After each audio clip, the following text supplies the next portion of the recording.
Listo, ya estamos empezando. Con un ya, me dices.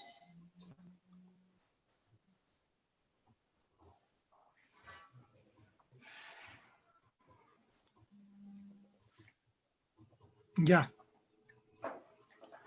Muy buenas tardes. Me da muchísimo gusto estar en esta ocasión en esta conferencia que nos impartirán nuestras estudiantes, quienes ganaron el primer lugar del Reto Banjico 2020 hace apenas pocos días atrás, el 11 de mayo pasado.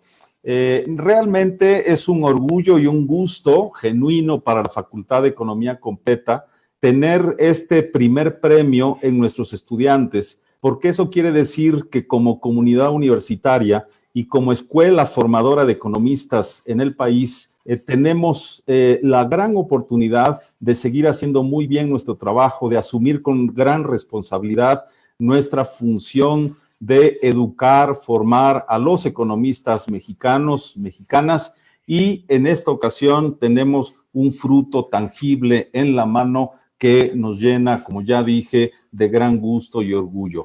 Debo de iniciar, por supuesto, agradeciendo el esfuerzo, la dedicación, el trabajo que dieron ocasión de obtener este premio a Liliana Denise García Mozo. Muchísimas gracias, Liliana.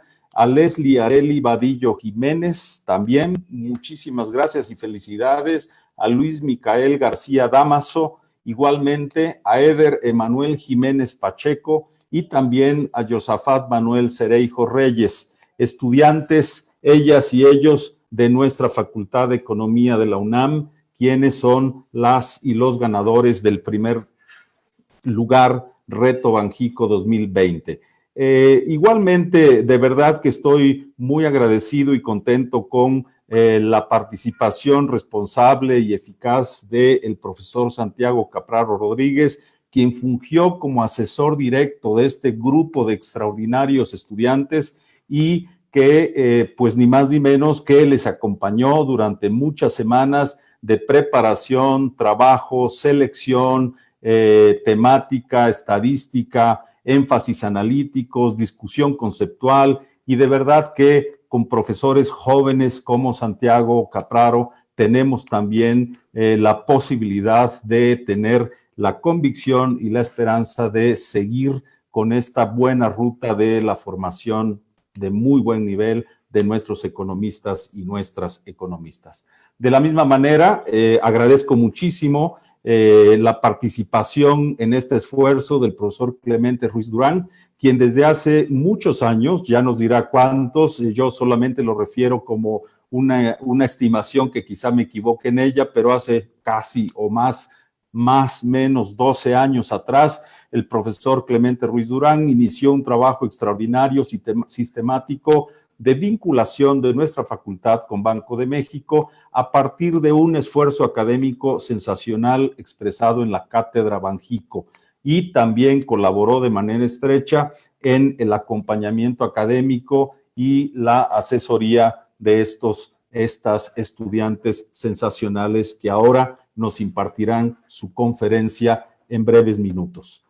Yo quisiera añadir que justamente Banco de México, nuestro Banco Central, convocó en esta ocasión a este premio bajo la expectativa de que se les entregaran por parte de quienes pues intervinieron y participaron en este esfuerzo acerca de una política monetaria para enfrentar la crisis del coronavirus, discutir esto, claro, está enmarcado en las restricciones y oportunidades del entorno internacional actual, más restricciones en este momento que oportunidades, pero señaladamente este grupo de estudiantes tuvo que analizar, estudiar, ponderar esos impactos adversos y con propensiones recesivas que pues contextualizaban la coyuntura y la circunstancia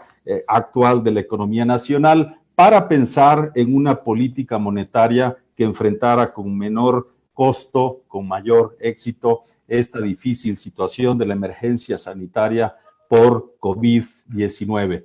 Y también, evidentemente, indagar acerca de los procesos endógenos de la propia recesión económica mexicana, que si bien empezó mucho antes de esta crisis sanitaria, sí, después del resguardo domiciliario obligado y la paralización de la enorme mayoría de las actividades productivas, de servicios, pues han generado un impacto adicional y se espera rendimiento muy desfavorable para este 2020 y potencialmente también para el próximo año, que no sea una recuperación ni tan dinámica ni tan inmediata. Entonces estamos en un escenario de recesión profunda, lamentablemente también duradera, y en ese marco de restricciones, incluidas también las financieras, pues nuestras y nuestros estudiantes entregaron un estudio acerca de esas posibilidades que se tienen para diseñar una política monetaria y enfrentar con menores costos, ya lo dije, y mayor éxito esta crisis del coronavirus. Quisiera cerrar antes de darle la palabra a los profesores Capraro y Ruiz Durán, diciendo que nuestras y nuestros estudiantes participaron junto con otros 446 grupos, ¿sí? Compuestos por estudiantes y profesores, según nos dijo el propio Banxico, cerca de 2,000 académicos entre estudiantes y profesores son los que se involucraron en este premio 2020 del Reto Banxico, y fueron seleccionados estos estudiantes nuestros. Bueno, su trabajo fue seleccionado entre los 10 mejores del Reto Banxico 2020 en una primera fase de preselección para después decidir quién se llevaba el primer lugar, y habiendo pues exhibido una solvencia en la presentación, en la argumentación y en el convencimiento de la viabilidad de sus recomendaciones de política monetaria, pues llegaron a la final el 11 de junio pasado, ya con solo 3 trabajos a ser seleccionados, entre ellos el nuestro, el de nuestra facultad. Y entonces ese día 11 de junio se realizó esa sesión final y nos enteramos con enorme gusto que Leslie, Denise, Eder, Josafat y Luis Micael eran los ganadores del Reto Banxico 2020. Entonces yo cierro estas palabras iniciales porque la intención de esta sesión virtual es escucharles a ustedes, solo diciendo que de verdad estoy muy orgulloso, muy contento como director de la Facultad de Economía y dispuesto, no solo personal, sino sobre todo, lo más importante, institucionalmente, a seguirles apoyando para los planes académicos que ustedes tengan ahora y en el futuro inmediato, y todo lo que ustedes propongan o planteen serán importantísimas actividades para nuestra facultad. Yo le pediría al profesor Santiago Capraro que nos pusiera también en contexto adicional lo que yo he mencionado, algo que él considere muy importante que debamos saber a propósito de este extraordinario primer lugar que conseguimos mediante nuestras y nuestros estudiantes. Por favor, Santiago. Bueno, muchísimas gracias, Eduardo. Primero, agradecer a la dirección y al conjunto de los trabajadores y las trabajadoras que llevan adelante esa institución para organizar este evento. Creo que el resultado que han conseguido nuestros y nuestras estudiantes es un reflejo de una renovación de nuestra facultad, y también es un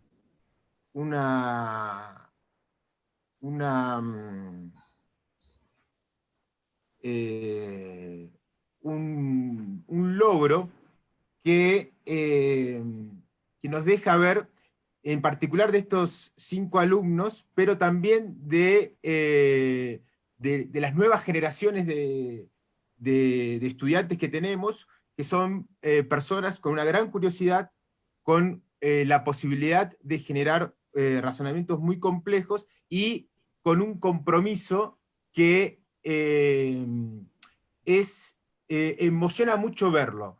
Una vez que ganaron el premio, comenzamos a hablar más de los pormenores, de cómo se organizaron para construir este producto que finalmente les dio el reto Banjico, y bueno, sale a la luz la cantidad de horas silla gastadas en la biblioteca, primero la biblioteca de nuestra facultad, luego, una vez cerrada por cuestiones que todos ya sabemos, en la biblioteca central, y luego cientos de horas en trabajo en línea, ¿sí? A través de distintas aplicaciones, que implicó la organización entre ellos. Como asesor, solamente me voy a hacer cargo de los errores. No, Que como no hay, ¿no? asesor, exactamente. Al final los pudimos solventar a todos. No, como asesor, me parece que es importante escuchar a los alumnos y hacerse eco de sus preguntas y sus desafíos. Yo podría decir bueno, que todas las preguntas que me llegaban, a todas sus inquietudes, las respondía fácilmente, pero la verdad que no fue así. Yo también me tuve que poner a estudiar e investigar, principalmente en las últimas semanas, preparando ya la presentación final del 11 de junio.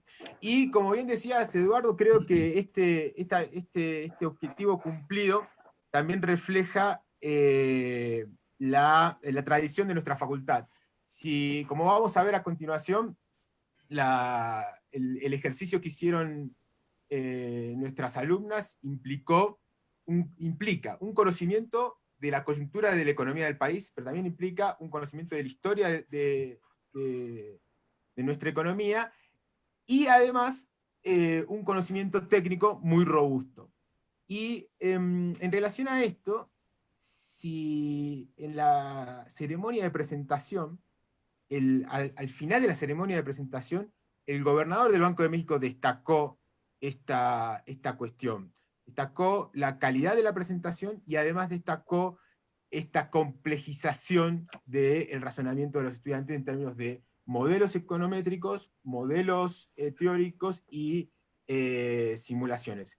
Así que yo ya los he festejado mucho a nuestros alumnos, los vuelvo a felicitar, y además también quería hacer extensión del premio a todos los profesores y las profesoras que hacemos a la facultad, que dejamos la vida en las aulas y por fuera de las aulas, y también a los estudiantes, porque este no va a ser el primer grupo que participa, ni el último grupo que lo gane este premio, y esperemos que este resultado también incentive a los compañeros y a las compañeras para seguir participando, a pesar de todas las complicaciones que tenemos en nuestra casa de estudio. Muchas gracias y felicitaciones de nuevo. Muchísimas gracias, Santiago. Le solicito muy atentamente y con mucho gusto también al profesor Clemente Ruiz Durán que nos diga algunas palabras a propósito de este importante premio y de los antecedentes que él identifique como resultado que tenemos ahora en este primer premio Reto Banjico. No, pues muchísimas gracias por la invitación a este importante evento. Me siento muy emocionado, es un gran momento para la facultad, para los estudiantes, para todos los que estuvimos en este proceso. creo que, bueno, es la culminación de una larga relación con el Banco de México, como decías, Eduardo. Llevamos 18 años de Cátedra Banjico. Se hizo la primera Cátedra Banjico en la antigua Escuela de Economía y después ya se empezó a impartir en las instalaciones mismas del banco. Entonces, esto ha permitido pues, que formemos gente que esté enterada del funcionamiento institucional, lo cual creo que es muy importante, ¿no? Y bueno, me siento muy agradecido con Santiago y con los muchachos el que me hayan incorporado para meditar con ellos sobre todo la estrategia que se debía de seguir para este momento tan emotivo y que, bueno, dieron muestra, otra cosa que hay que agradecerles a los muchachos, ¿no? La fraternidad con la que estuvieron colaborando entre ellos, que eso es poco usual, ¿no? De que hay peleas, no, ellos era todo fraternidad y que realmente lo único que puedo decir es que estamos muy orgullosos de ellos y que espero que muchos más muchachos puedan participar en este y en otros concursos que se saquen a la luz pública. Pues felicidades muchachos y sigan adelante, que tienen un gran futuro por delante. Muchísimas gracias, Clemente. Coincido y comparto 100% las palabras del profesor Clemente Ruiz. Y sin más, porque estamos ansiosos de escucharles a ustedes, pues le paso la palabra, como ustedes ya estén organizados y hayan decidido, a Leslie, Denise, Eder, Josafat y Luis Micael. Por favor, adelante, jóvenes. Muy buenos días. Pues bueno, como ya nos presentaron, haremos un análisis de la coyuntura económica con el fin de hacer una recomendación de política monetaria. Y para este análisis partimos de observar el entorno internacional, comenzando con la actividad económica, que ya venía registrando un debilitamiento a nivel global desde finales del año pasado, por tensiones comerciales y geopolíticas.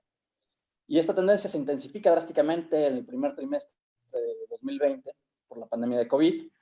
Inmediatamente pudimos ver las afectaciones, sobre todo en China, en Estados Unidos, en la zona euro, con las tasas de crecimiento que vemos aquí en el primer punto. Los ceses abruptos en la actividad productiva por las medidas de contención iniciadas en China afectaron las cadenas globales de valor, transmitiendo este efecto a la economía global.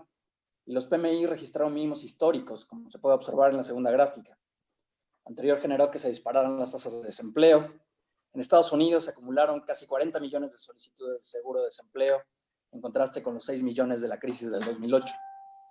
Esto propició una caída en la demanda a nivel mundial que afectó los precios de los commodities o bienes primarios entre febrero y marzo.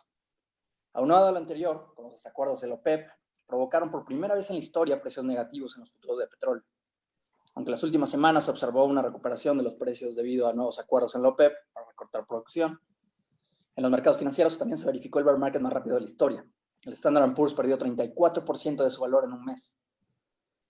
En los mercados de renta fija, bajaron las tasas. Los bonos soberanos a 10 años de las principales economías avanzadas mantienen rendimientos por debajo del 1%, y además su diferencial contra los rendimientos de bonos americanos sugieren una reestructuración en los portafolios de inversionistas hacia activos más seguros y una necesidad creciente de liquidez. Todas estas disrupciones, tanto en el sector real como en el financiero, generaron presiones a la baja en la inflación a nivel global. En abril, las economías avanzadas registraron tasas de inflación que rozaron el 0% o fueron negativas, como en el caso de Canadá. En el caso de las economías emergentes tuvieron tasas mayores al 2%, pero también con una tendencia a la baja. Lo anterior explica las razones de las medidas adoptadas por los bancos centrales, especialmente la reducción de la tasa de interés por parte de la Fed, y cómo estas políticas buscan controlar la inflación y estabilizar los mercados financieros nacionales e internacionales.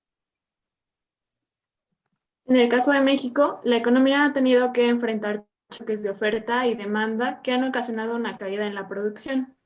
En los choques de oferta, el más importante es el cese de actividades como medida precautoria ante el COVID-19, que provocó una caída de 1.2% del PIB para el primer trimestre. Esto lo podemos ver en la primera gráfica de la izquierda. Esto podría anticipar que la presente crisis tendrá consecuencias peores que la crisis de 2008. Dentro de los mismos choques, también encontramos la situación del petróleo, que presentó una disminución de precios por las negociaciones de la OPEP con una caída negativa el 20 de abril, mientras que los precios de la gasolina también resintieron una caída del 23.8% en el mismo mes. En cuanto a la demanda agregada, los choques han sido igual de negativos. En la primera gráfica observamos la disminución del consumo, que presentó una caída de 2.8% para marzo. Dentro de este indicador también observamos un aumento del consumo de algunos alimentos y medicamentos. En la segunda gráfica también podemos observar la contracción de la inversión debido al confinamiento impuesto, el cual repercutió en la disminución de la construcción en el primer trimestre. Respecto a la tercera gráfica, se observa una caída fortísima de las exportaciones e importaciones en abril, donde destaca una caída del 40% de las exportaciones. Los choques descritos tuvieron un fuerte impacto sobre el mercado de trabajo. En marzo y abril hubo una disminución de más de 685,000 plazas afiliadas al IMSS de los trabajadores eventuales y permanentes. Además, los resultados de la ETOE confirmaron para abril la situación, pues registró una disminución de la población ocupada de 12.5 millones de personas sin percepción de ingresos y de los cuales 10.4 millones son del sector informal, quienes dependerán en mayor medida de la duración de la pandemia. Las consecuencias de todo lo expuesto anteriormente impactaron significativamente en la evolución de la inflación. La inflación general mensual se situó en 2.15% para abril, reflejando la fuerte caída de su componente no subyacente a causa de la disminución del precio de los energéticos.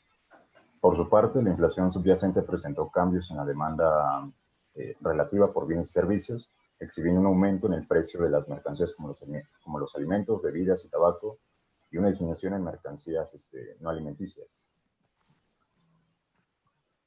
Por lo tanto, el balance de riesgos que se puede derivar de esto es que a la baja tenemos una ampliación en las condiciones de holgura en la economía, una menor demanda interna y externa, prolongación o lenta recuperación de los precios del petróleo, y a la alza podemos ubicar el aumento de la demanda de bienes de consumo, disrupciones en las cadenas de producción y distribución de bienes y servicios, y el aumento en el precio de bienes agropecuarios intermedios.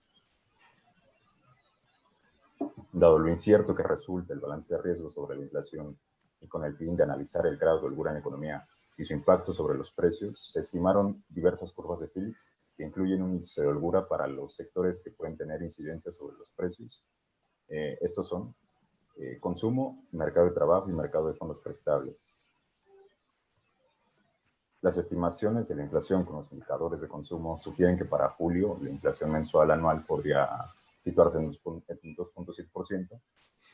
La senda trazada por esos indicadores puede deberse a su fuerte contracción durante los últimos 2 meses y al ser el mayor componente de la demanda agregada, la recuperación de este rubro iría en consonancia con la recuperación de la actividad económica y la reducción de la inflación negativa de la brecha de producto.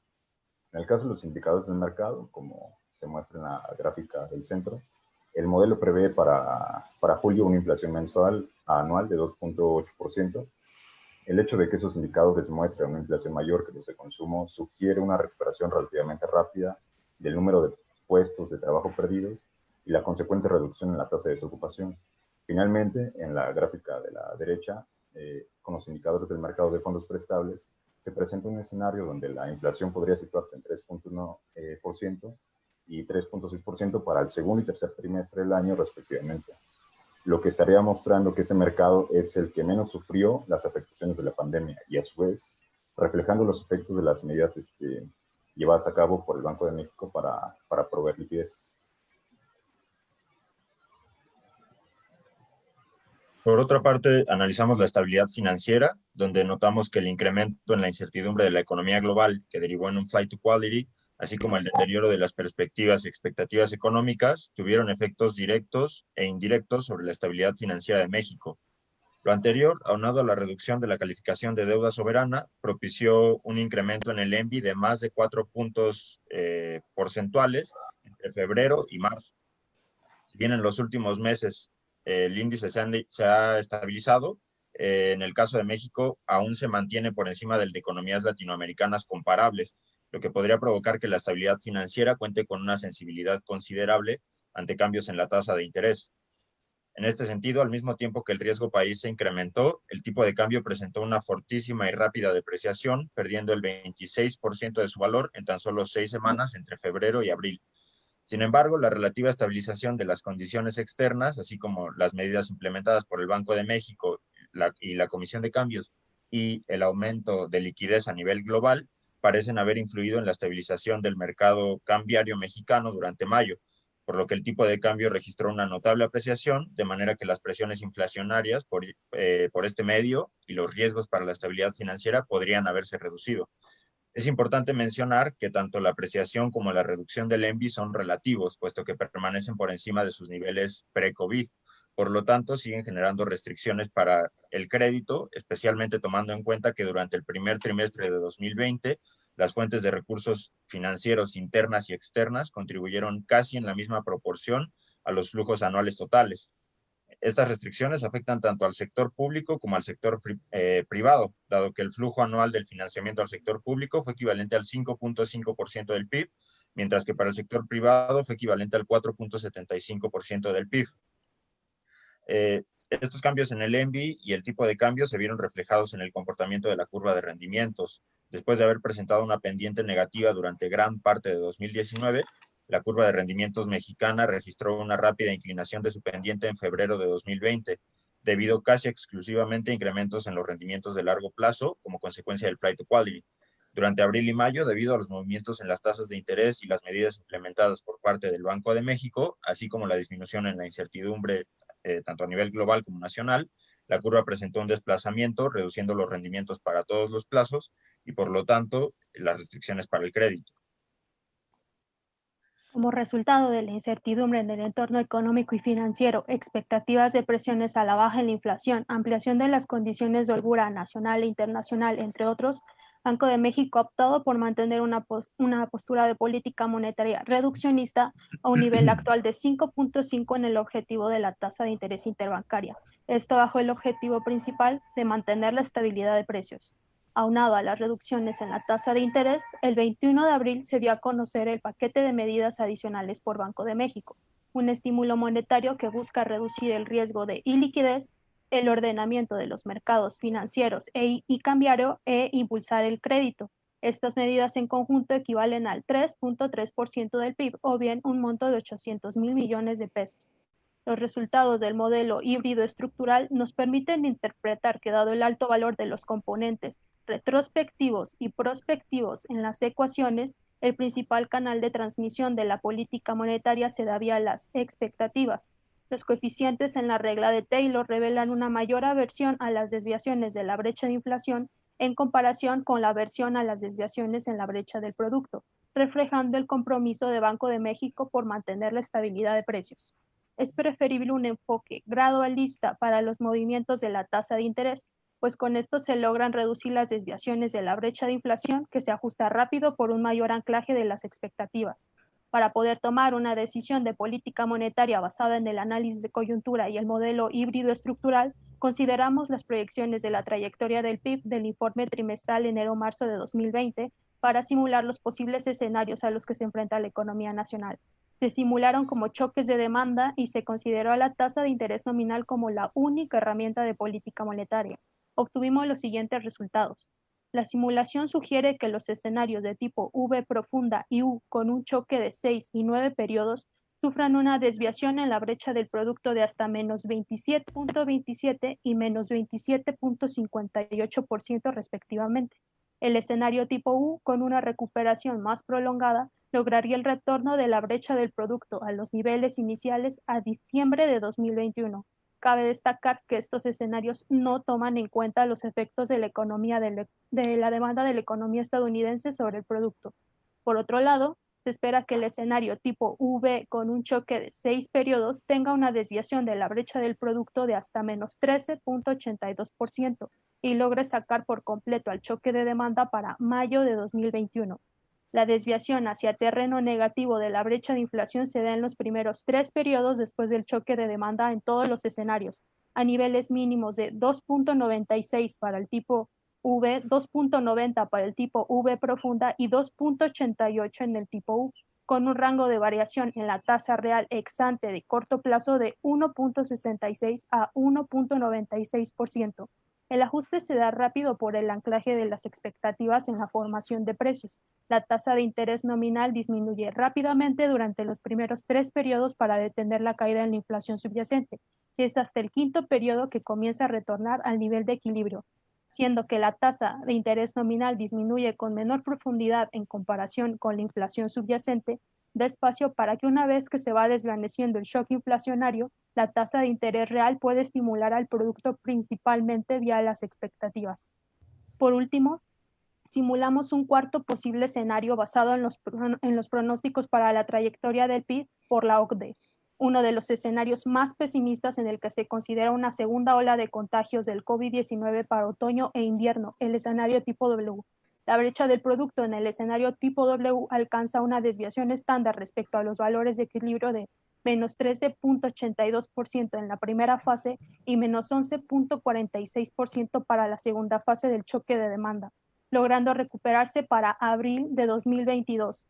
Los niveles mínimos de la inflación subyacente son de 2.94 en la primera fase y 2.97 en la segunda fase, mientras que la tasa de interés real ex ante de corto plazo es de 1.76 y 1.05 respectivamente. A pesar de que la caída en el producto es similar entre ambas fases del choque, la inflación subyacente responde poco en la segunda fase, pues al haber un alto peso de las expectativas, los agentes económicos reaccionan con base a la experiencia de meses anteriores, y esto provoca una baja inercia con los componentes de la curva de Phillips.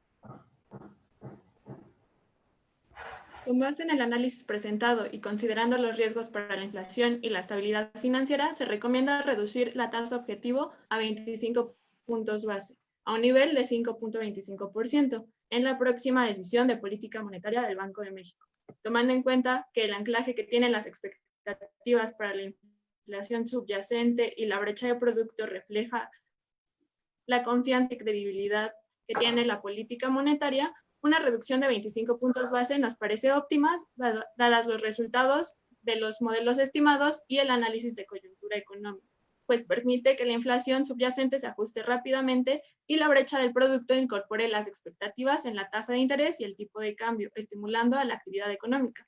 De igual manera, recomendamos una segunda reducción en el futuro a una tasa de 5% en caso de que las presiones a la baja para la inflación prevalezcan y predominen como en los escenarios V profunda y U.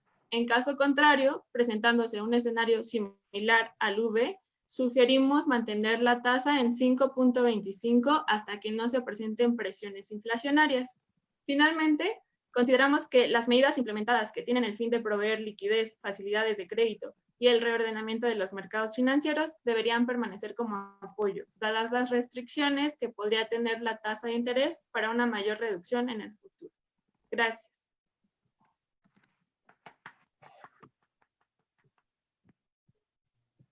Bueno, muchísimas gracias a ustedes. Espléndida conferencia, una presentación, una exposición verdaderamente clara, contundente, categórica, muy convincente además, y eso exhibe los motivos por los cuales ustedes están siendo una vez más reconocidos como el primer lugar de este reto Banxico. De verdad que les felicito mucho. Tenemos algunas preguntas interesantes, pero antes de pasar a ellas, no sé si el profesor Santiago Capraro, asesor de este grupo de estudiantes, quisiera tener algunas consideraciones previas a la fase de preguntas. Sí, bueno,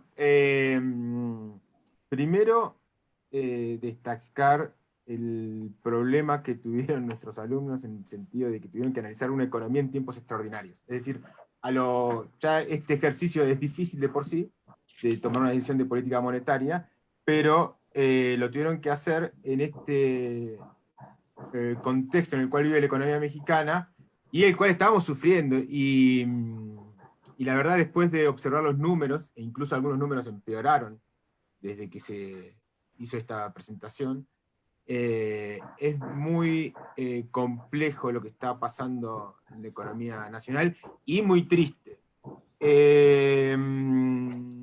Respecto a al ejercicio que hicieron nuestros estudiantes, es muy interesante plantear que existía, incluso tuvieron que irse más allá de la política monetaria tradicional, porque tuvieron que plantear cuáles iban a ser las consecuencias de la política monetaria no tradicional que está poniendo en marcha el Banco de México.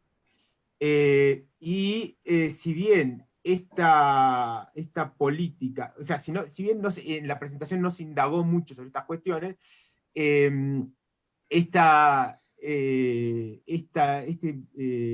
terreno indómito en el cual está incorporándose el Banco de México va a dar mucho que hablar en los próximos días y meses, porque es la única política macroeconómica activa que está teniendo el Estado nacional.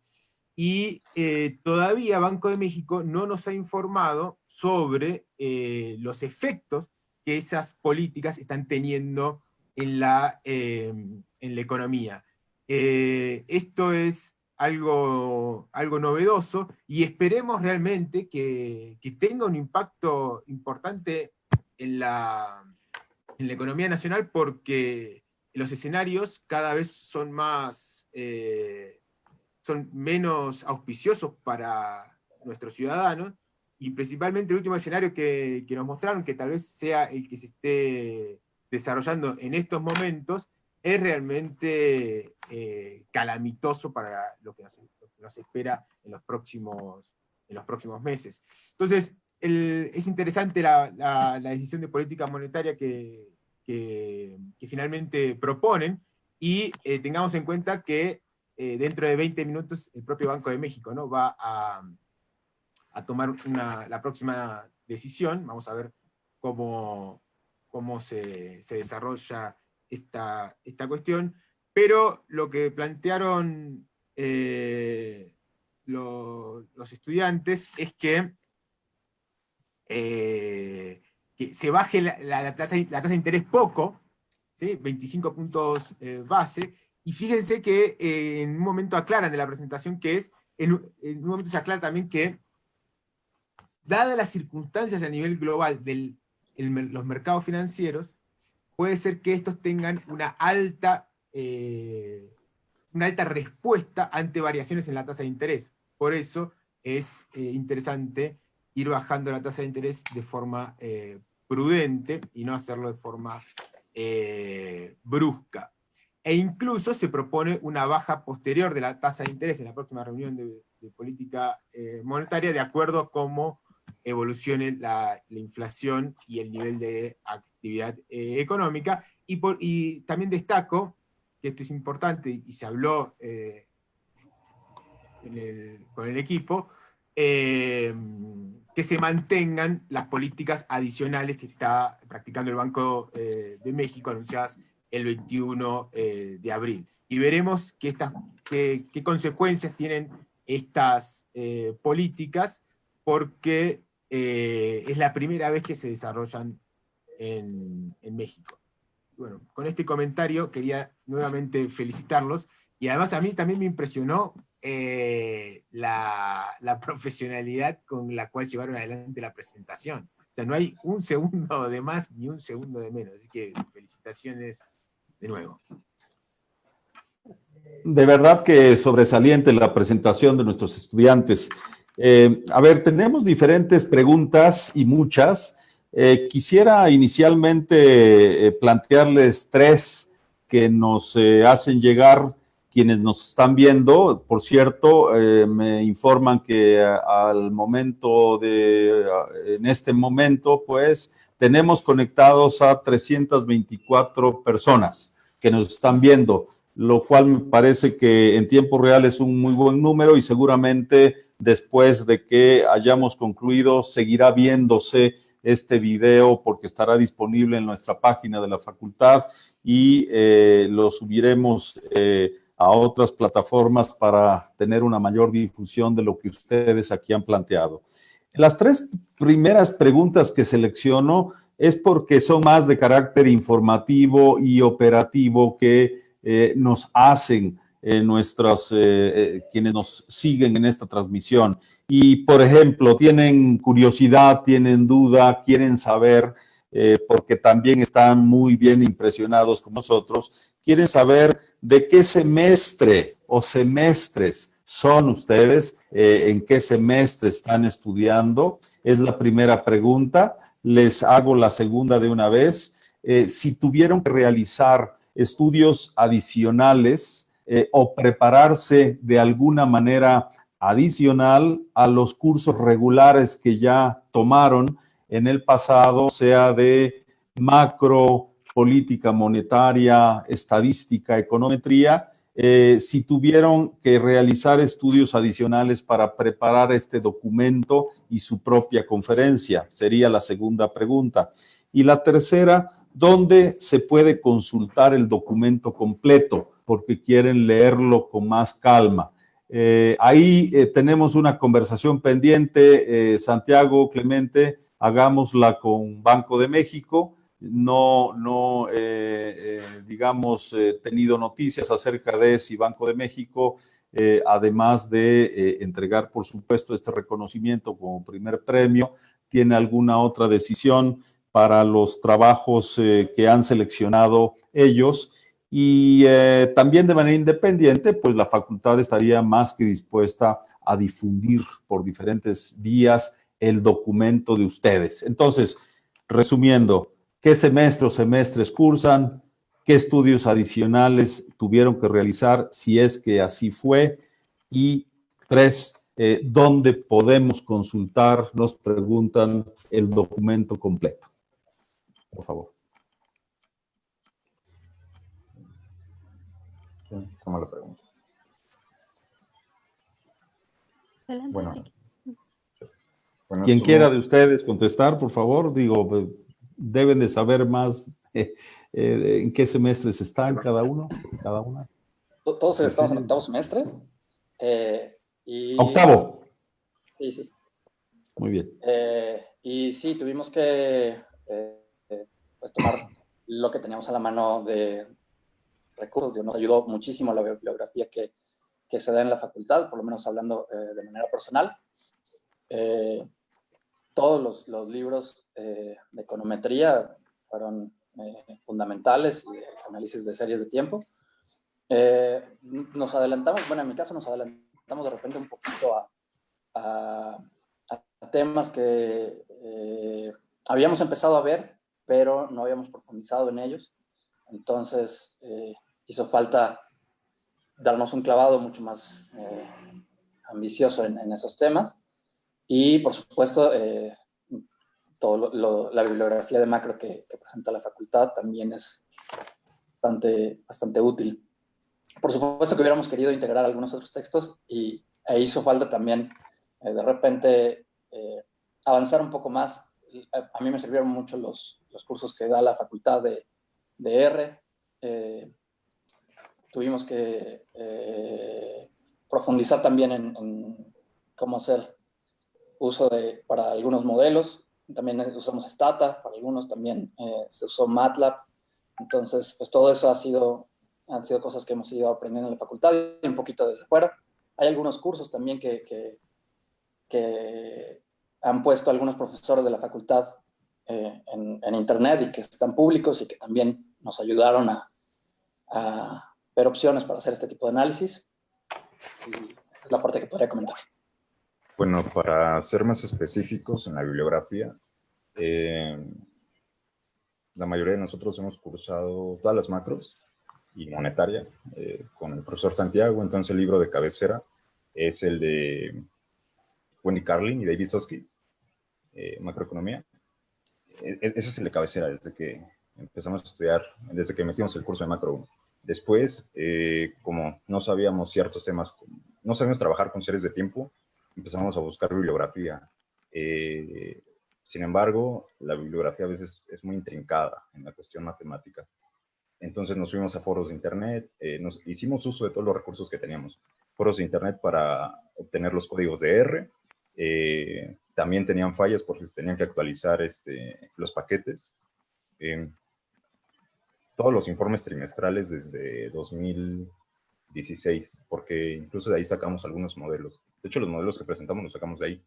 El paper en que nos basamos es de autoría de Manuel Ramos Francia y José Julián Sidawi, y se extiende o lo complementan, bueno, cierran más el modelo en un informe trimestral 2017, me parece. Igual los modelos de holgura que obtuvimos también los sacamos en un informe trimestral, leímos todas las minutas recientes, documentos de investigación de Banco de México, porque incluso ahí muchas veces en las notas al pie de página viene la forma en que estiman ciertas cosas, digamos el producto potencial, por si nosotros tenemos muchas cosas las estimamos con el Hodrick-Prescott, pero Banco de México lo calcula con Hodrick-Prescott, con corrección de colas. No utilizamos eso, pero nos sirvió para saber más o menos qué hacer. No es bibliografía.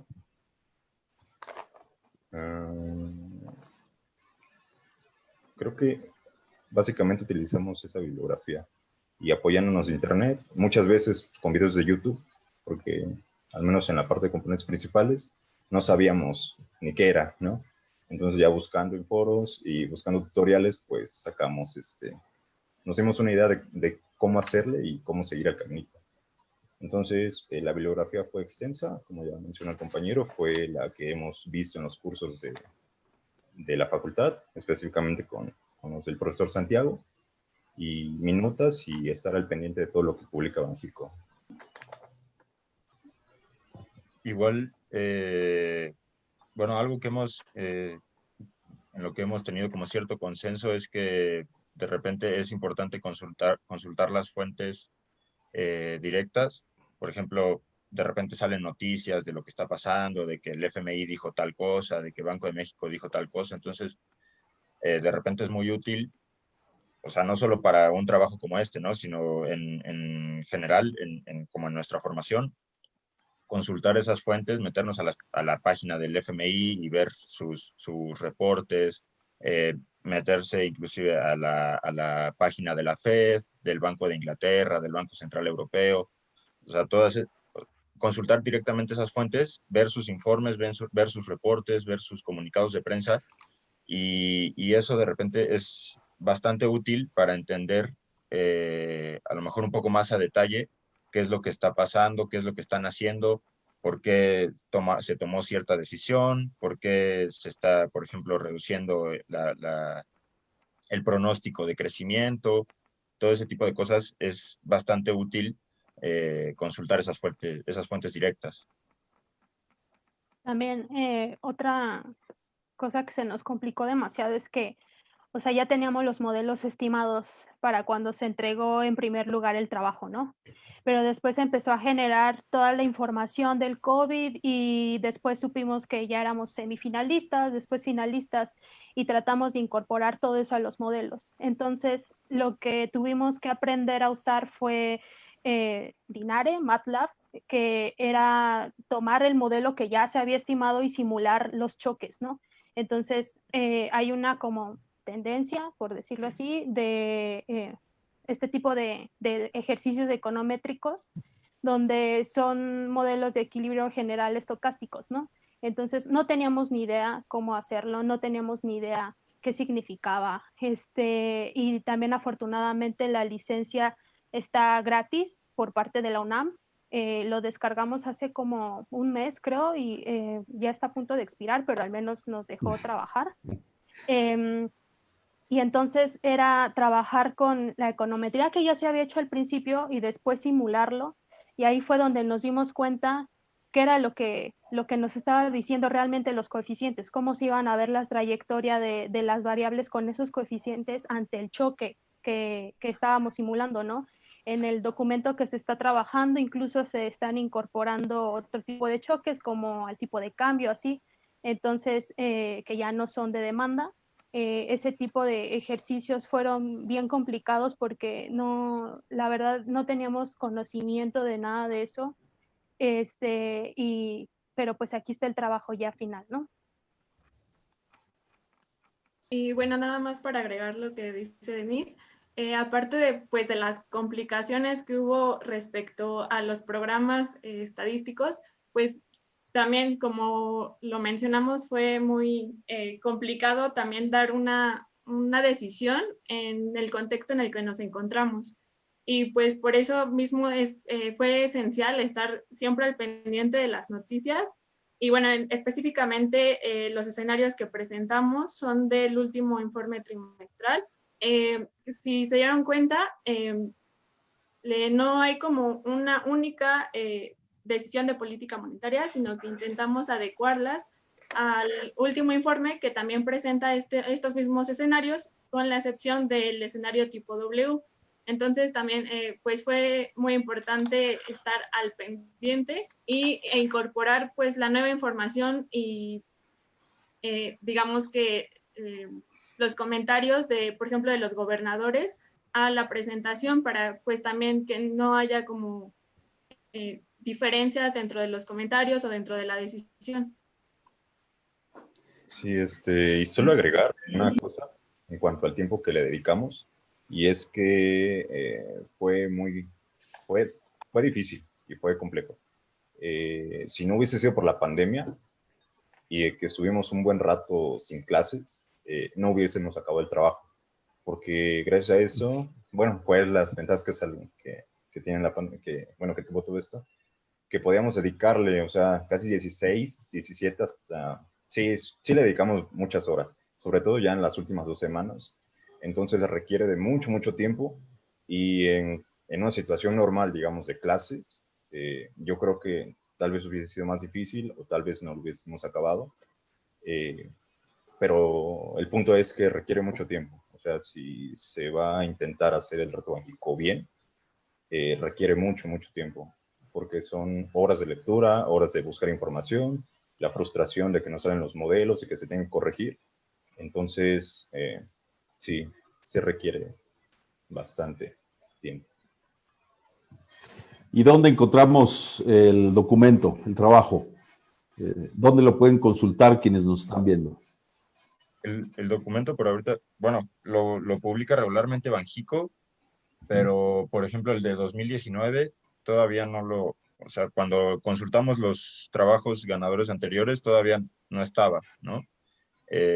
No sé si ahorita, hoy tal vez no. Y entonces, o sea, se tarda un poco y quién sabe cuánto vaya a tardar para publicar el de este año.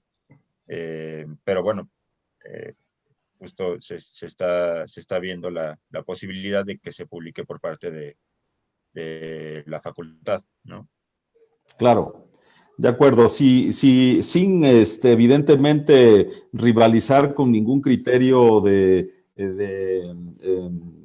excelente relación institucional que tenemos con Banxico, que ellos deben, y es lo que lo que compete, lo que conviene que se haga. Ellos publicarán, por supuesto, este documento de acuerdo a sus lineamientos de difusión, pero si ustedes estuvieran de acuerdo en hacer una versión modificada, abreviada, actualizada, como ustedes lo decidan, que evidentemente no sea el documento que entregaron a Banxico, sino diferenciarlo y que sea otro artículo. Estoy pensando en un artículo, estaríamos más que contentos de difundirlo mediante una de nuestras revistas de la Facultad de Economía. Entonces, por favor, más que invitados para que hagan ese esfuerzo adicional, y con gran gusto podríamos publicar, estoy pensando en Economía Informa, el primer artículo de un número muy próximo, que sea un artículo de ustedes que resuma, diferencie un poco y actualice de alguna manera lo que ya entregaron en Banxico. Hay otras preguntas, y estas ya son más, digamos, sustanciosas, por llamarlo de alguna manera. La primera es, aquí preguntan, a ver, déjenme ver, sí, ¿qué inspiraciones teóricas hay detrás de su trabajo? Y si hubieron discusiones conceptuales o teóricas entre ustedes para elegir cuál sería el mejor fundamento metodológico y proceder entonces a argumentar y a medir las variables pertinentes que les permitieron a ustedes primero modelizar y luego sacar las conclusiones de recomendación de política monetaria. Esa es una, ¿no? Inspiraciones teóricas, y si hubo debate entre ustedes mismos de ese carácter para elegir o suponer cuál era la mejor base conceptual de su trabajo. La siguiente pregunta es de implementarse su propuesta, ya que nos han referido esta reducción programada de la tasa de interés que ustedes han señalado. De implementarse su propuesta, ¿qué expectativas tienen ustedes de comportamiento esperado de la economía nacional en sus principales agregados? Y la tercera pregunta de esta parte sería, ¿qué políticas adicionales, no necesariamente monetarias, se menciona, tendrían que considerarse para que la recomendación monetaria que ustedes formulan tuviera mayor eficacia? Esas serían las tres preguntas. Ya creo que son un poquito más sustanciosas y entonces nos encantará escucharles. Bueno, en la primera parte, bueno, voy a intentar responder la primera pregunta. Los modelos se tuvieron, bueno, pienso que preguntan en específico sobre los modelos que presentamos, ¿no? De equilibrio general. Tuvimos en consideración 5 modelos. Un modelo VAR, un modelo que intenta a través de las curvas de rendimiento predecir la inflación, un modelo estructural, que fue el que presentamos, y un modelo SARIMA y el modelo de holgura, de componentes principales. Se descartaron 3, quedaron con estos 2. El SARIMA porque no pronosticaba bien. El VAR tuvimos dificultades técnicas, al igual que con el otro modelo de curva de rendimiento.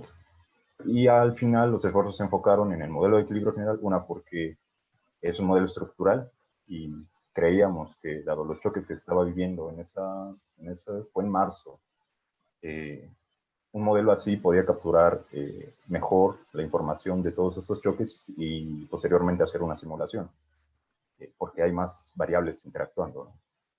El modelo del índice de holgura fue justo para intentar tener un poco de certidumbre sobre el comportamiento de la inflación, dado los choques que se dieron. Entonces, como se mencionó, fueron 3, en total fueron 4 sectores, ¿no? Demanda agregada, consumo, mercado de trabajo y mercado de fondos prestables.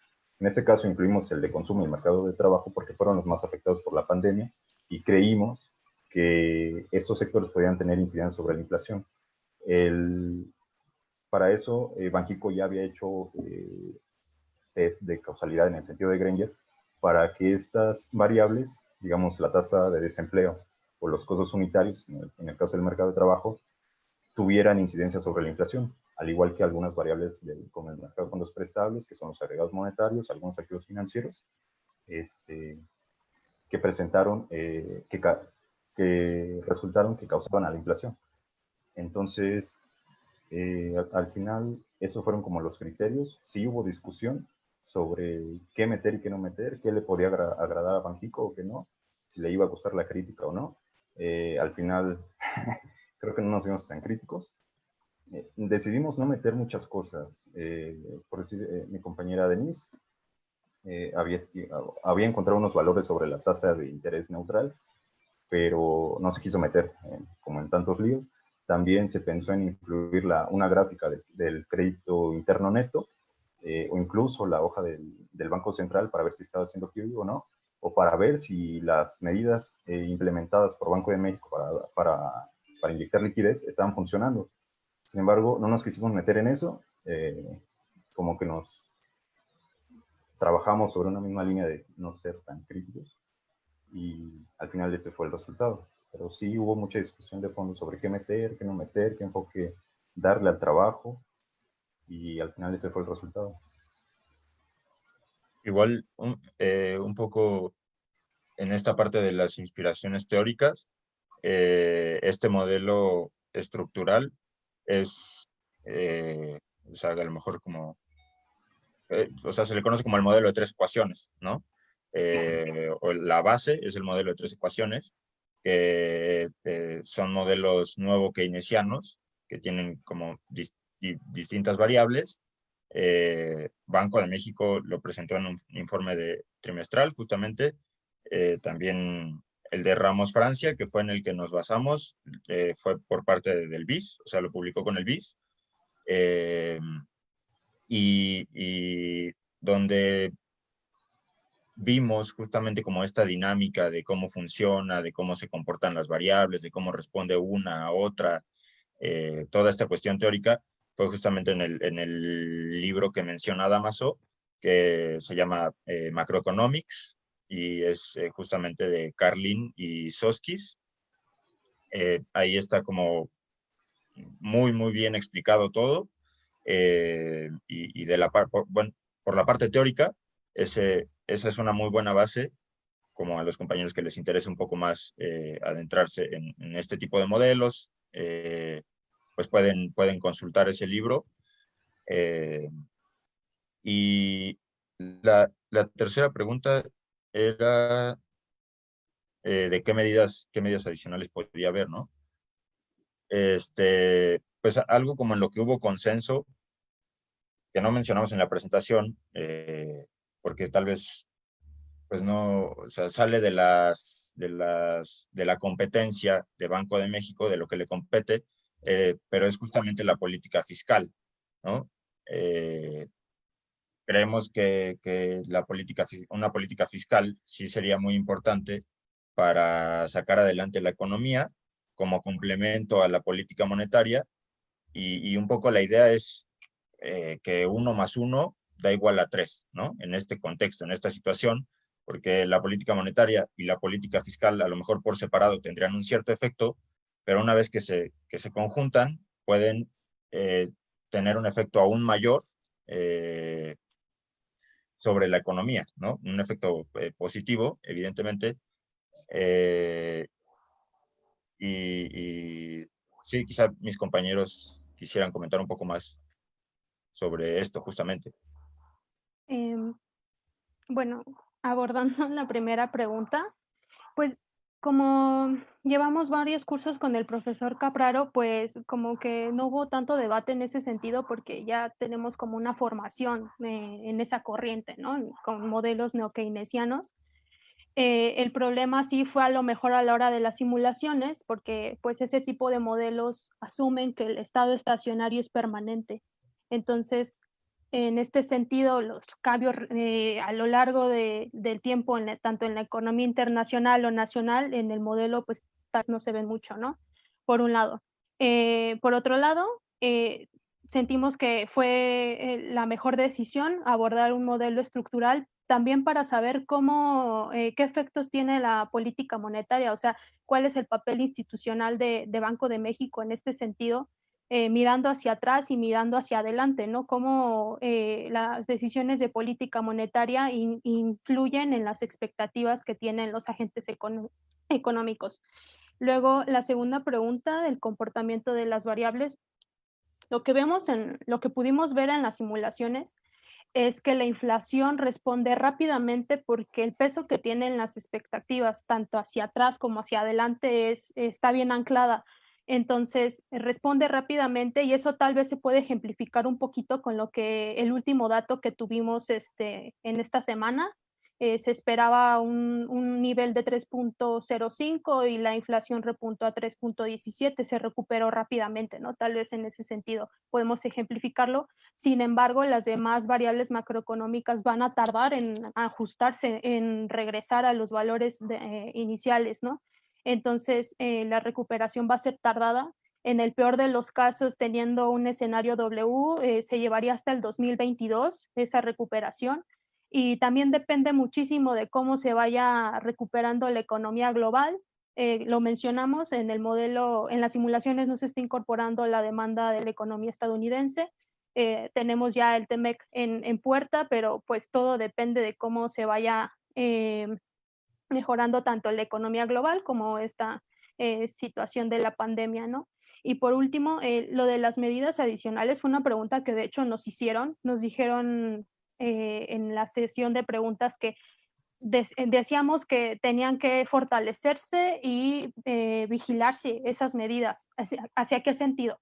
Nosotros contestamos que a lo mejor al ser las MIPYMES, uno de los sectores que más actividad económica y empleo capta en la economía mexicana, solamente las medidas en ese rubro, que son las 11 y 12 del paquete de medidas adicionales, van enfocadas hacia ese sector. Entonces, creímos prudente que se pudiera fortalecer el canal de recursos que van dirigidos hacia esas medidas, que son la 11 y 12, y incluso en un futuro ampliar esos recursos para ese sector.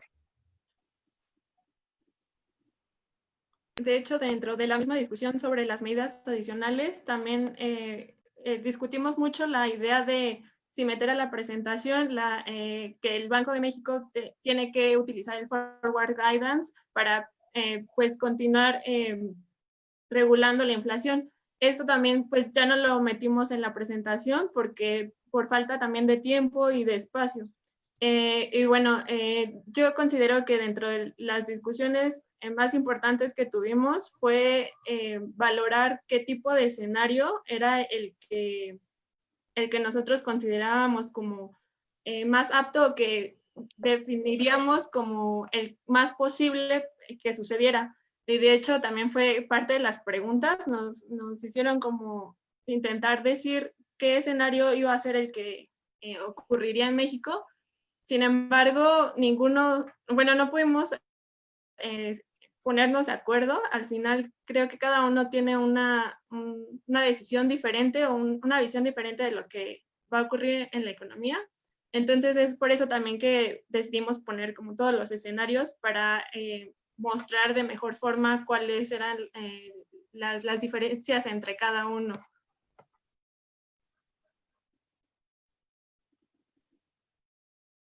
Igual, bueno, justo acaba de salir la decisión de política monetaria de Banco de México, que fue reducir la tasa en 50 puntos base. Nosotros habíamos propuesto 25 y al final decidieron 50 puntos base, que ya, bueno, las expectativas por parte de bancos privados e inversionistas y todo eso era esa reducción. Entonces, digo, al final propusimos una de 25 y otra de 25 en el futuro, llegando a un nivel de 5%. Habrá que ver si Banco de México decide seguirla bajando a un nivel más bajo de 5 o se queda en el 5%. Solo como comentario de que justo acaba de salir, ¿no?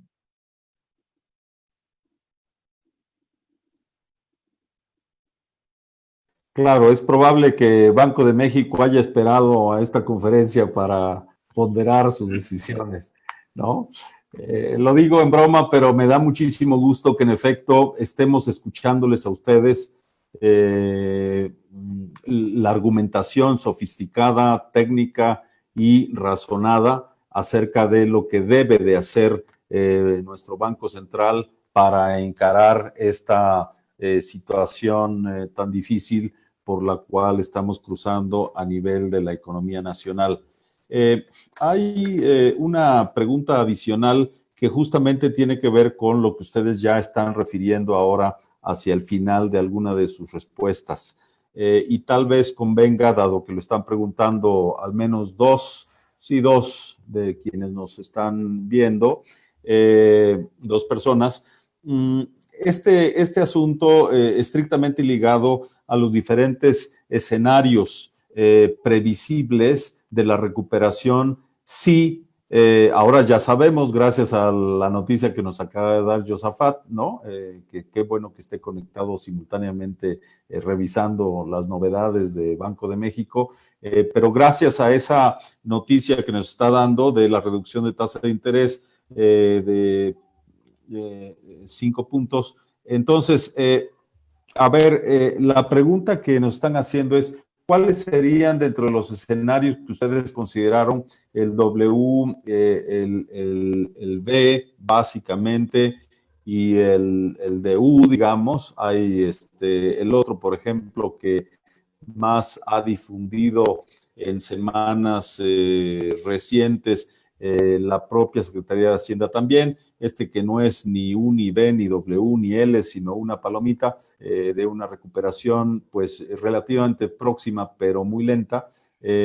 Ustedes nos preguntan, ¿no? ¿Cuáles serían las posibilidades más realistas de considerar alguno de estos escenarios dada la recomendación que hacen ustedes? Y tal vez podríamos reformular la pregunta, no solo la recomendación que hacen ustedes, sino la decisión que ya hoy tomó Banco de México. ¿Cómo estarían reconsiderando ustedes ese conjunto de posibles escenarios dado el trabajo que nos entregaron desde pues hace varias semanas atrás?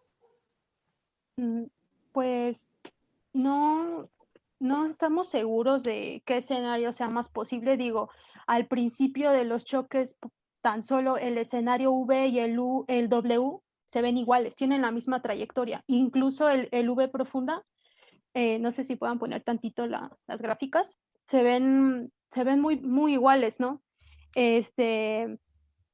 Entonces, nosotros no cambiaríamos la propuesta porque creemos que ante una recuperación que se espera prolongada, ante la incertidumbre de qué es lo que puede pasar en la propagación del COVID a futuro, de cómo se van a recuperar las economías, ¿no? En la economía global, creíamos que lo pertinente era una reducción de 25 puntos base precisamente para dar espacio si en el futuro se necesitan mayores reducciones, pues no haya un espacio suficiente para hacerlo, ¿no? Por un lado. Por otro lado, también los últimos datos que han salido de algunos rebrotes de contagio en Estados Unidos, en China, en Alemania, sugieren que probablemente el escenario que nos espera a nosotros sea de una W también, ¿no? Sin embargo, no podemos asignarle como una mayor probabilidad de ocurrencia a un escenario u otro. Hay mucha incertidumbre y diario hay información nueva, ¿no? Pero nosotros creíamos que lo mejor era esa reducción y en las simulaciones, al hacer los pronósticos, en realidad el rango de variación de un escenario a otro es de una reducción de 30 puntos base a 19 puntos base incluso. Entonces, con esta reducción que acaban de anunciar, pues no podríamos decir nosotros qué escenario están contemplando, más o menos. Igual, justo está como este entorno de incertidumbre y precisamente nos preguntaban cuando hicimos la presentación con Banxico si le asignábamos alguna probabilidad. La respuesta fue, en términos generales, la que comenta Denise. Inclusive al gobernador le hicieron esa pregunta cuando hizo la transmisión del informe trimestral y la respuesta fue la misma. O sea, la respuesta fue, dado que no sabemos el comportamiento de la pandemia y no es nuestro trabajo, digamos, o sea, esa es la respuesta que dio el gobernador, ¿no? No es nuestro trabajo ver ese comportamiento, pues no podemos asignarle una probabilidad a alguno de los escenarios, entonces por eso presentamos los tres, ¿no? Lo que sí, conforme ha pasado el tiempo y que hemos comentado un poco entre nosotros, es que pareciera que podría haber más una inclinación hacia un escenario un poco más pesimista que hacia un optimista, ¿no? El escenario U, con el modelo que hicimos, tiene una recuperación hasta diciembre de 2021. Y ayer platicábamos y revisábamos el informe, la actualización que sacó el FMI de sus pronósticos, y entonces ponen una gráfica, ¿no?, con los pronósticos justamente, y las economías emergentes se recuperan a principios de 2021. Pero esto tomando en cuenta que en ese rubro el FMI mete a China, ¿no? Y China va a tener un crecimiento del 1% este año. a pesar de que ahí inició toda esta cuestión, toda esta situación. Entonces, lo que platicábamos es que México puede tener un comportamiento más parecido al de economías avanzadas, inclusive tal vez un comportamiento peor, porque no es, o sea, todas estas economías avanzadas, la zona del euro y Estados Unidos, están aplicando medidas de política fiscal muy fuertes, muy fuertes, y México no lo está haciendo. Y se prevé que el grupo de economías avanzadas se recupere hasta el cuarto trimestre de 2021. Es más, hasta el primer trimestre de 2022, que su PIB regrese al nivel que tenía en el primer trimestre de 2019. Entonces, pareciera que ese escenario un tanto más pesimista, ese escenario un tanto más acercado al de economías avanzadas que prevé el FMI, sea el que México pueda acercarse, ¿no? Sin embargo, en este sentido, la decisión de política monetaria no cambia la propuesta, justo en parte para dar más espacio, ¿no?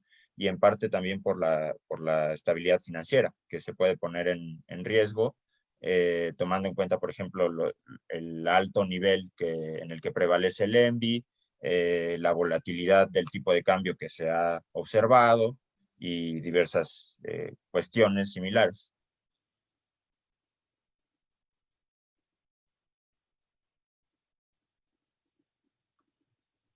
También, pues habría que ver cómo salen los siguientes datos de la inflación, ¿no?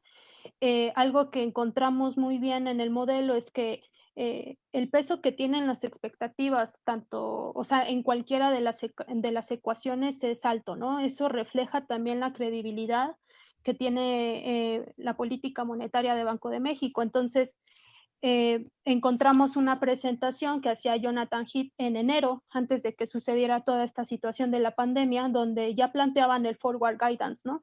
Entonces, ellos plantean eso, ¿no? No pueden hacer movimientos bruscos en la tasa de interés porque precisamente esa credibilidad y esa solidez que ha ganado la institución central podría ponerse en duda, ¿no? Sin embargo, pues la situación es extraordinaria y tal vez se justifica que hayan hecho esos recortes tan agresivos, por decirlo así, en la tasa de interés, pero el último dato nos refleja que se está recuperando, entonces habría que ver los datos posteriores y entonces eso podría provocar problemas a la institución en el sentido de la reputación que se ha venido ganando desde que se implementó el régimen de metas de inflación, a pesar de ya haber vivido la crisis de 2008 y ahorita toda la situación que se está generando, donde entonces que si la bajan con esa misma agresividad, por decirlo así, a pesar de que la recuperación de la inflación se está acelerando, pues entonces ahí podría generar problemas al anclaje de las expectativas y también acotar el tamaño el espacio que pueden tener en un futuro, ¿no? Eso era lo que se planteaba en la presentación que encontramos de enero, donde ellos tienen que tener ese espacio para poder actuar como lo han hecho ahorita, pero si en un futuro se presentara, por ejemplo, la segunda ola para otoño-invierno, se da el escenario W, pues entonces ese espacio va a estar muy reducido. Muy bien, de verdad que escuchándoles se entusiasma uno por ver a jóvenes economistas tan talentosos, tan bien formados, tan enterados de los detalles, como se decía en notas previas, tanto por la propia UNAM como por Banjico, por nosotros mismos, que de verdad estamos muy orgullosos de ustedes y muy confiados en que sus trayectorias profesionales serán, como ya lo está haciendo como estudiantes, sumamente destacadas. Para cerrar, quisiera pedirle a nuestros profesores, en primer lugar al profesor Clemente Ruiz Durán, y para cerrar esta conferencia al profesor Santiago Capraro, quien fue el asesor de este grupo de nuestros estudiantes, que nos dijeran cuáles son sus últimas impresiones o sus palabras de cierre de esta estupenda conferencia que nos han brindado Denise, Leslie, Luis Micael, Eder y Josafat. Por favor, profesor Clemente Ruiz. Sí, yo creo que bueno, de la presentación y el trabajo que han venido haciendo los muchachos. Lo que debemos aprender todos es lo sistemático que ha sido su trabajo, la forma ordenada como han ido discutiendo las cosas, y que yo creo que esto debe de mover a que hagamos más círculos de discusión precisamente sobre la política económica y sobre la situación de la economía, porque pues estamos en un momento crítico para la economía mexicana y para el mundo, ¿no? Que nos depara un futuro difícil, ¿no? Y eso de la nueva normalidad, creo que eso tardará en llegar, y por lo mismo creo que tenemos que seguir el debate. Insto a los jóvenes, a los profesores y a la dirección, ¿no? De que podamos estar haciendo reflexiones conjuntas, ¿no? En los próximos meses, ¿no? De manera ordenada y sistemática, de forma que pues podamos estar pues sugiriendo medidas de política económica que pudieran hacer menos difícil esta situación por la que está pasando la economía. Y pues quiero felicitar a los muchachos nuevamente, de que son excelentes, ¿no? Son unos fregones. Y a Santiago por el entusiasmo que le ha dado a todo, y a la dirección por cobijar este esfuerzo. Gracias. Nada más queríamos agregar, todos nos pusimos de acuerdo ayer, de que sin el profesor Santiago no hubiésemos llegado aquí. Para empezar, desde el principio, el entusiasmo o el interés que tenemos por esto ha sido gracias a él. Hemos cursado desde Macro 1, Macro 2, de temas selectos, teoría monetaria, próximamente política monetaria, con él. Entonces, mucha de nuestra formación se la debemos al profesor Santiago, y pues nos sentimos muy contentos de que nos haya asesorado. Entonces, muchas gracias. Santiago, pues unas palabras de cierre de esta magnífica conferencia de tus estudiantes. Bueno, primero agradecerte por la organización de este evento, felicitar de nuevo a los alumnos. La verdad que es una admiración que les tengo por todo lo que han logrado y por la forma que tienen de comprometerse con lo que hacen. Y también, como comentario final, la formación de nuestros alumnos implica un proceso más complejo que en otras casas de estudio. ¿Por qué? Porque tenemos una mirada crítica. Entonces nuestros alumnos pasan por el tamiz de distintos puntos de vista, tanto teóricos como históricos. Entonces, el resultado final es este tipo de razonamientos complejos que pueden realizar, ya que tienen una visión de las escuelas ortodoxas del pensamiento, pero también tienen una formación heterodoxa, y espero, porque el futuro del país, y el futuro mío, también está en sus manos, compañeros. Entonces, espero que sigan con este compromiso con el país y con esta disciplina hermosa que es la economía, y que tengan un desarrollo profesional excelente como el que han tenido hasta ahora como alumnos. Yo agradezco a ti, Eduardo, a Clemente, y a todos los profesores y a las profesoras que llevamos adelante todos los días el desafío de formar economistas para mejorar el futuro de nuestro país. Muy bien, pues yo simplemente diré muy poquitas palabras también de cierre, agradeciéndoles una vez más a ustedes, compañeras, compañeros, estudiantes, por su espléndida tarea realizada, que se ha visto coronada con la obtención de este primer lugar del Reto Banxico 2020, al profesor Santiago Capraro por haber dedicado también no solamente las horas específicamente volcadas a la asesoría específica ya del trabajo que ustedes ingresaron para este premio en Banxico, sino por todas estas horas que ustedes mismas narran y relatan de las clases que han tomado con el profesor Capraro previamente, y también al profesor Clemente Ruiz, que ya nos informó, no se me olvidará más, Clemente, pues ni más ni menos que 18 años que tenemos nuestra cátedra Banxico en la facultad,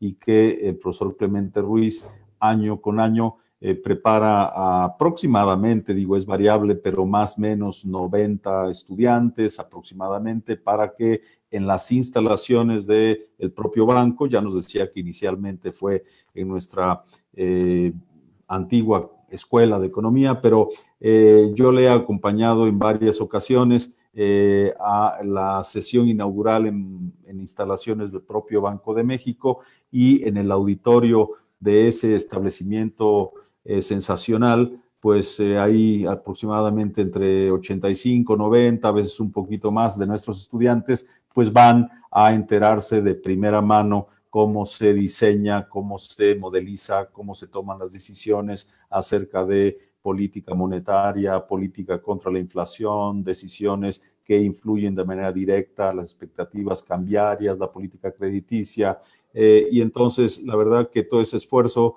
Clemente, es parte también, una continuación, este esfuerzo que se ha visto coronado con el primer premio Reto Banxico en nuestros estudiantes. Pues de verdad que la Facultad de Economía está orgullosa de ustedes, y les solicitamos que no pierdan el paso y que se sientan muy apoyados por su facultad, por su escuela, por sus profesores y profesoras, y reitero, toquen la puerta, que seguiremos apoyándoles para lo que quieran ustedes hacer en el futuro muy próximo o no tan próximo, pero siempre estaremos atentos a ver qué proponen y qué quieren hacer en el futuro.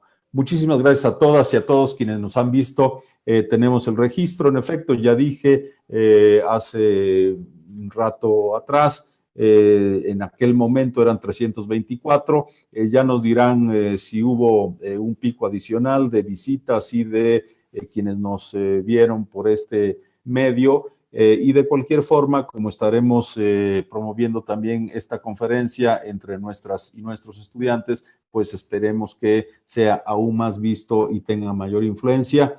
Ustedes, jóvenes, de verdad lo digo, son un ejemplo a seguir, y con ese propósito seguiremos difundiendo esta extraordinaria conferencia. Muchísimas gracias, felicidades.